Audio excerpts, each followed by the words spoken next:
आपने उड़ने की सहूलियत दी है तो उससे कहना आंखें भी दे दे देखने के लिए। हाँ? I'm sorry.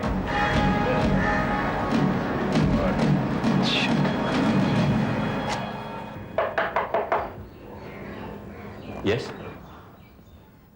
हेलो, मेरा नाम शिल्पा है, शिल्पा देशमुख। यहाँ की प्रिंसिपल मिसेस रोहिणी देशमुख, उनकी मैं बेटी हूँ। Oh, I see. और उतना ही नहीं, उनकी बेटी होने के अलावा यहाँ के कॉलेज में लेक्चरर भी हूँ, इकोनॉमिक्स की। That's nice to know. मेरा नाम अनिरुद्ध माथुर है। जानती हूँ। मैं आपकी कॉलेज में इंग्लिश का लेक्चरर बनकर आया हूँ। वो भी जानती हूँ। अच्छा। अनिरुद्ध जी, मैं आपके लिए चाय लाई हूँ। आपने क्यों तकलीफ की? नहीं, it's okay, it's really okay. आज आपका यहाँ पहला दिन है और मेरा आपके लिए इतनी तकलीफ लेना तो बनता ही है। और फिर यहाँ का मेस 9 बजे बंद हो जाता है और आज आप लेट हुए हैं। ऐसे में अगर आपको चाय की जरूरत महसूस हो तो। जी, मुझे चाय की जरूरत बिल्कुल महसूस नहीं होगी। क्यों? क्योंकि मैं चाय नहीं पीता, बिल्कुल भी नहीं पीता। ओह, तो मेरी सारी मेहनत।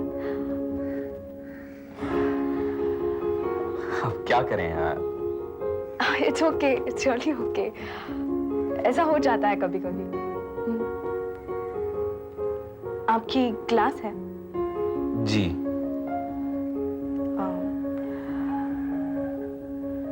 चलें?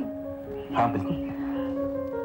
ओह, आपके पास किताबें तो बहुत है, मगर इस समय मेरे पास वक्त बहुत कम। पढ़ने का शौक तो मुझे भी बहुत है। एनीवे, फिर कभी आकर ले जाऊंगी। और वापस भी किया करूंगी। आप वापस ना भी करें तो कोई फर्क नहीं पड़ता। मुझे किताबें जमा करने का शौक नहीं है। मैं एक बार पढ़ लूं मेरे लिए काफी है। आप जरूर ये किताबें ले जा सकती हैं और वापस नहीं भी कर सकती हैं। चलें? हाँ, बिल्कुल। पागल है, वहाँ वेट करके देखना चाहिए था कि क्या हो रहा है। एक्सक्यूज मी, इस नोटिस बोर्ड पे तो नहीं है। वहाँ देखते हैं। हाँ,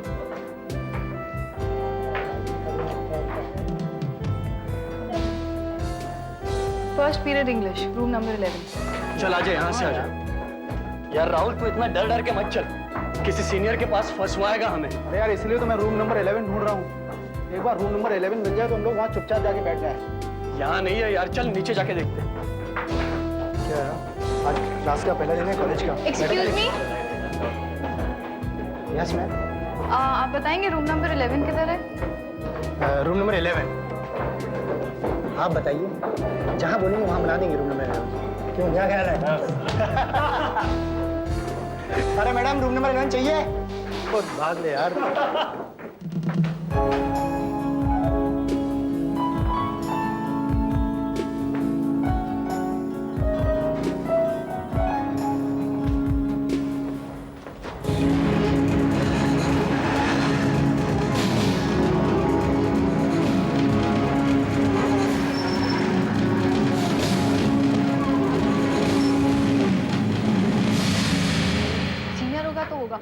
and what all he was saying, and look at the way he was behaving.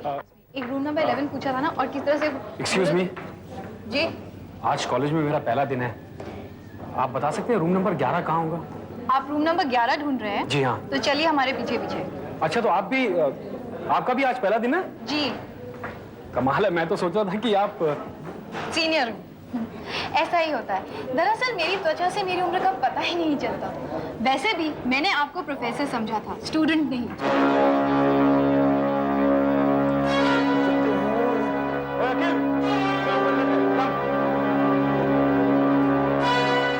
सारे कमरों में 11 नंबर ही लिखा हुआ है। जरूर किसी सीनियर की शरारत होगी। एक्सक्यूज मी, आप लोग रूम नंबर 11 ढूंढ रहे हो? जी हाँ, पूरे कॉलेज का चक्कर लगा के आ चुके हैं। अब क्या करेंगे? यहाँ पे तो कोई प्यून्स भी नजर नहीं आ रहे। सीधे प्रिंसिपल के पास चलते हैं, बहुत टाइम वेस्ट हो चुका है हम लोग। नहीं नहीं, पहले किसी प्रोफेसर से पूछ लेते हैं। एक्सक्यूज मी, यस हम लोग सिर्फ फर्स्ट ईयर के स्टूडेंट्स हैं। हम लोग अपना क्लास ढूंढ रहे हैं रूम नंबर 11, लेकिन यहाँ पे तो हर क्लास पे रूम नंबर 11 रखा हुआ है। दरअसल मैं भी एक्चुअल रूम नंबर 11 ढूंढ रहा हूँ। मेरा नाम अनिरुद्ध है, प्रोफेसर अनिरुद्ध माथुर। चलिए तो फिर साथ ढूंढते हैं, आइए।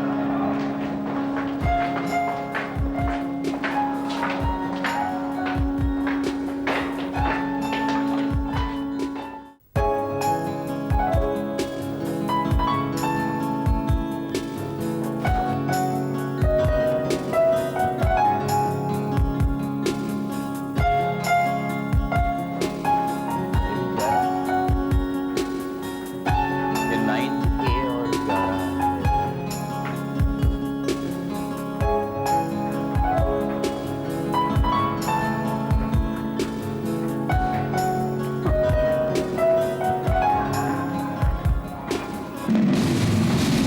ये है जमुना दास,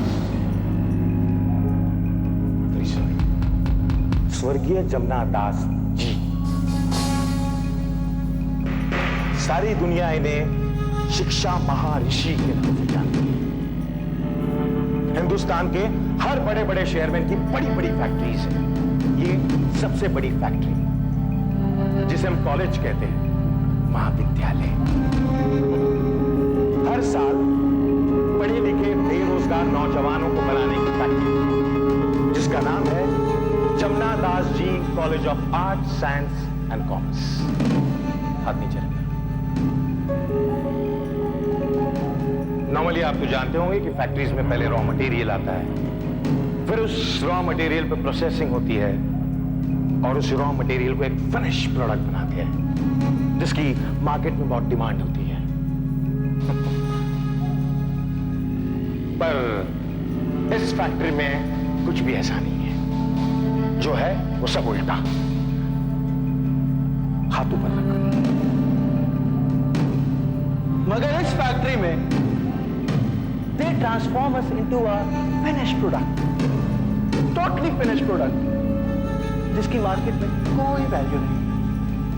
वेस्ट, बकवास।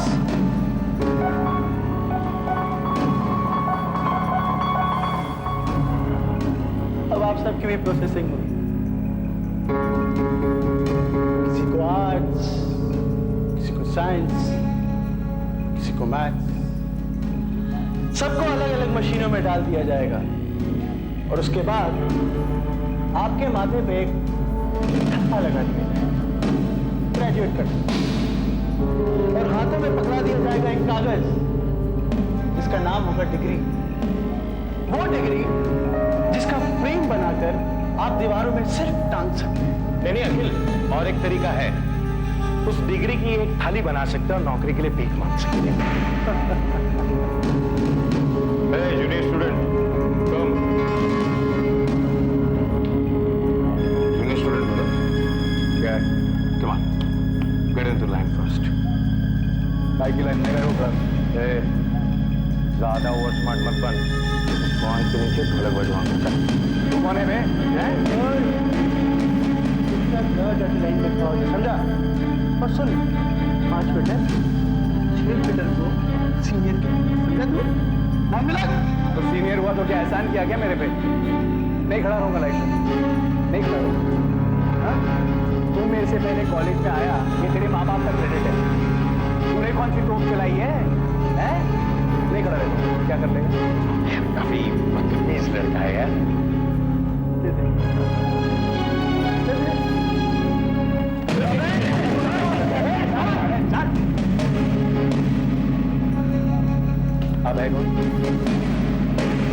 मेरा नाम अनिरुद्ध माथुर है। मैं आप लोगों का नया टीचर हूँ। नया टीचर है तो ठीक है। जाइए आप स्टाफ रूम में बैठ के कॉफी पीजिए, जैसे हम टीचर्स करते हैं। ये हम स्टूडेंट्स का मामला है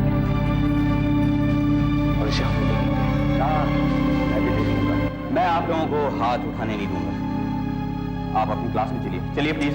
कम ऑन, देखिए सर, यहाँ पर रैगिंग हो रही है जो हर साल होती है। ये खेल है सर, आप खामखा ऑर्थोडॉक्स हो रहे हैं। प्लीज। खेल खेल में तो दोनों टीम्स को बराबर का मौका दिया जाता है, हार जीत का बराबर मौका। लेकिन तुम्हारे इस खेल में तो एक टीम अपने आप को सीनियर मानती है, उनके लिए कोई नियम नहीं है, और एक टीम को सिर्फ मजबूर किया जाता है। अच्छा, क्या इसके बाद तुम जूनियर्स को मौका दोगे तुम्हें रैक करने का? क्यों? क्यों, तुम्हारी बैटिंग तो होगी, अब तुम बॉलिंग नहीं करोगे? देखिए सर, देखिए, आप अपना गुस्सा अपने जूनियर्स पर मत निकालिए।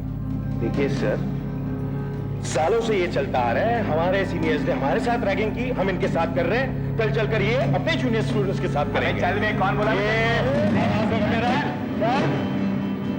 देखिए सर, ये दोस्ती बढ़ाने का एक तरीका है जो सालों साल से चलता आ रहा है। देखो, किसी को जलील करके दोस्त नहीं बनाया जा सकता। ये जो नफरत की आग और गुस्सा तुम्हारी आंखों में दिख रहा है, ये दरअसल बदले की भावना है जो तुम अपने सीनियर से लेना चाहते थे लेकिन ले नहीं सके, इसलिए इन्हें पकड़ लिया है। अब इसके बाद ये तुमसे नफरत करेंगे और अपना गुस्सा अपने जूनियर्स पर निकालेंगे, मतलब यही सिलसिला चलता रहेगा। देखो, अपना गुस्सा मजबूरों पर निकालने वालों को कायर कहते हैं, डरपोक। अपनी पहली मुलाकात में कम से कम अपनी जूनियर्स को अपना ये परिचय तो मत दो। चलो अपने अपने क्लास में चलिए। Come on. देख लूंगा बे। Shut up. चलिए प्लीज, चलिए आप। Come on everybody.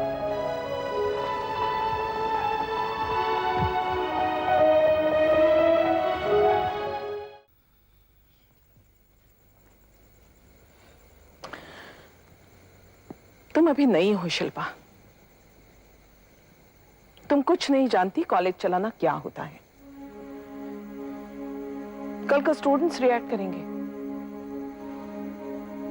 आजकल स्टूडेंट्स यूनियन इतनी स्ट्रांग हो गई है,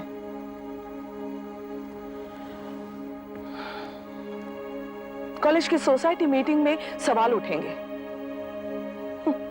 अखबार वालों के लिए तो एक कवर स्टोरी बन जाएगी, आर्टिकल्स लिखे जाएंगे, कॉलेज की बदनामी होगी।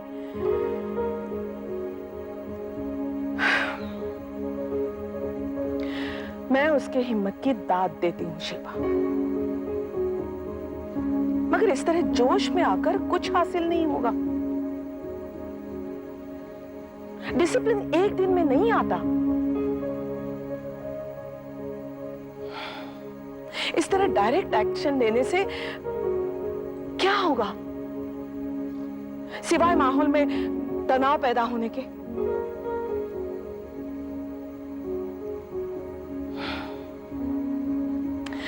अनिरुद्ध माथुर एक प्रॉमिसिंग टीचर है,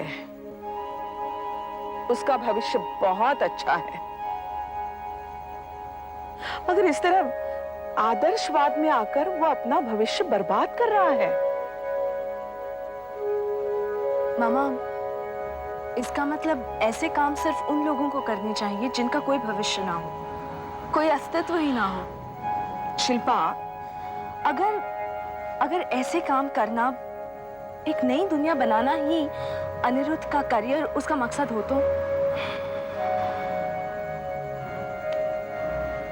तो वो टूट जाएगा, खत्म हो जाएगा।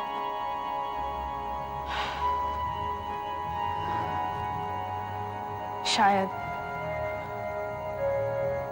मगर ऐसे लोगों का समाज में होना, जूझना और जूझते जूझते खत्म होना भी बहुत मायने रखता है मामा।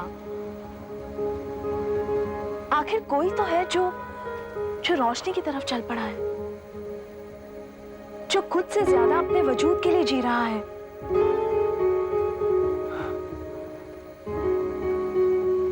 वरना आगे क्या है एक ढलान के सिवा।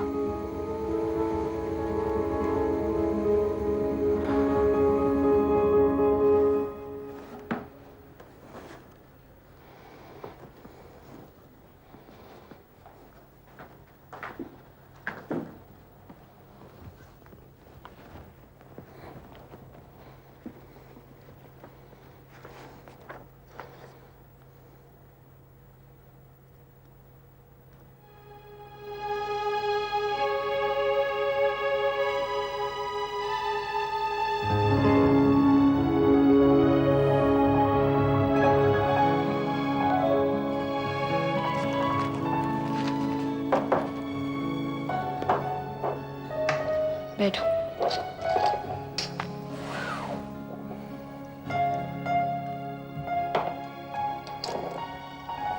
तुम्हें क्या जरूरत थी ये सब करने की?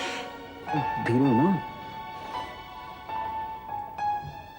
क्या जरूरत थी मतलब? उन स्टूडेंट्स के साथ उलझने की। मैं उनके साथ उलझा नहीं था उमा। वो लोग प्रोफेसर त्रिपाठी को मारने जा रहे थे। मैं बीच में आया और उन्हें रोका। नतीजा? नतीजा क्या हुआ? उन्होंने तुम्हें मारा और प्रोफेसर त्रिपाठी? मैं क्या करता हूं? मैं भी दूसरे लेक्चरर्स की तरह नजरें फेर कर चला जाता, देखकर अनदेखा कर देता। उमा, फिर मैं अपनी नजरों में गिर जाता, क्योंकि वो लोग प्रोफेसर त्रिपाठी को मार ही डालते। और फिर उमा, मैंने प्रोफेसर त्रिपाठी को नहीं, उन विद्यार्थियों को बचाया है, ऐसा कुछ करने से जिसकी सजा उन्हें मालूम नहीं है। और फिर उमा, कुछ सजाएं वक्त के साथ बंधी हुई होती हैं। एक बार वक्त गुजर गया,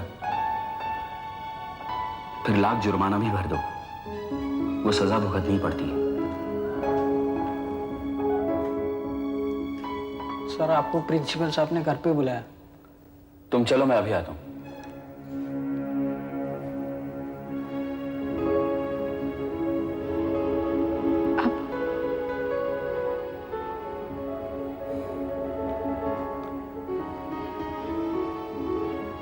क्या कहेंगे वो? मैं नहीं जानता हूं।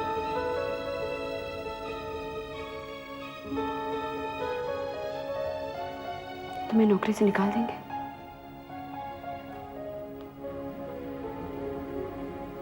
मुझे डर नहीं होगा। मैंने कुछ भी गलत नहीं किया है। मैंने वही किया है जो मुझे करना चाहिए था।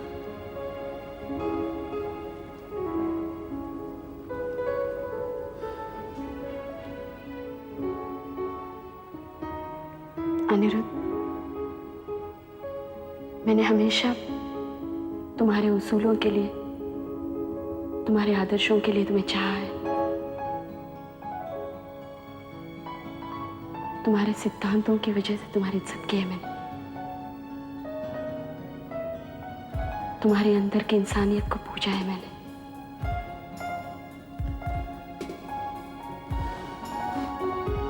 लेकिन कभी कभी मैं डर जाती हूँ, सोचती हूँ इन सब चीजों की कीमत हमारी जिंदगी ना बन जाए, हमारी छोटी सी दुनिया सूली पे ना चढ़ जाए।